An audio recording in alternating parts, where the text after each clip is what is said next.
probably know, ATV is an abbreviation for all-terrain vehicle. And where else but on Guinness would a record holder take an all-terrain vehicle and remove the terrain almost entirely from the equation?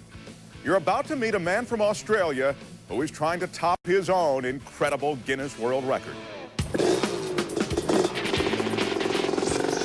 Matt Coulter, the wonder from down under, can do amazing things on an all-terrain vehicle.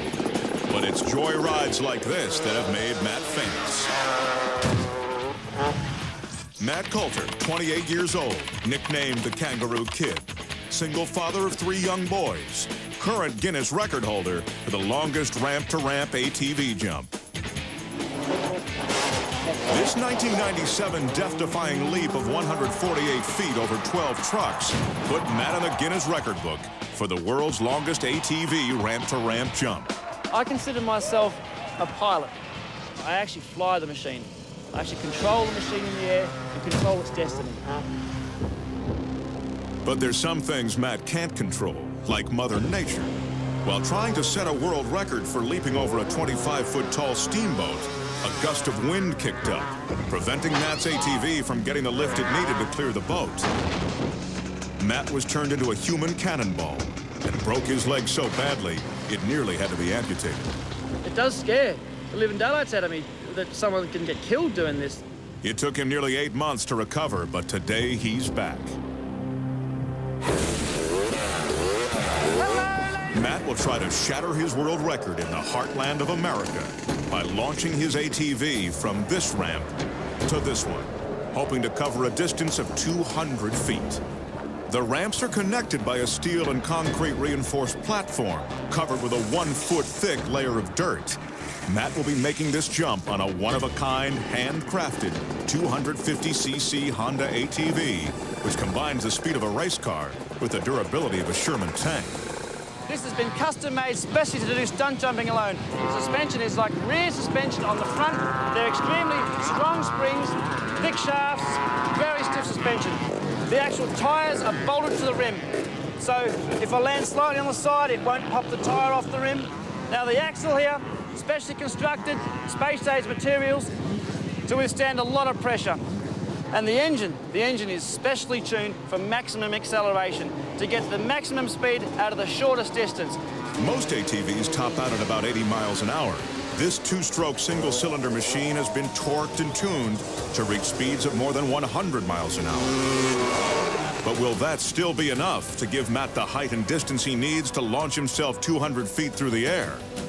Matt is concerned that the runway isn't long enough to reach the speeds he'll need to lift off. So he has converted a flatbed semi-trailer into a launch pad. I can start on the top of the semi and use that as a downslope and tear along, and I'm at sort of like top speed early on, where if I was starting from a flat surface, I would have got top speed way down the runway, where I will reach top speed a lot earlier this time. Matt will soar down the launch pad, picking up speed, race across the infield, and then climb up the takeoff ramp. If he doesn't gain enough speed, Matt will come up short and risk certain death. The takeoff is critical, and he trusts no one to prep the ramp. Matt will be slamming into the landing ramp with the force of a runaway Brinks truck. And if the landing ramp doesn't kill him, the retaining wall near the bottom of it could. There's not much room to stop. There's a wall at the end and a big fence. And so I've actually got to land, and I've got to maneuver the machine and stop before the fence, otherwise it's a big bang. Paramedics will be stationed nearby in the event Matt crashes. As the crew completes the construction of the ramps, Matt suits up in layers of body armor. He wears titanium-encased leg braces, a reinforced kidney protector, a spinal back brace, shoulder pads, a Kevlar-lined bodysuit, a helmet, and a neck brace. Before he makes his high-flying run at a new Guinness record, Matt tests the speed and handling of his ATV on the ramps. I don't want to die. I've got some lovely little kids, and I want to see them grow up. Matt steadies his nerves.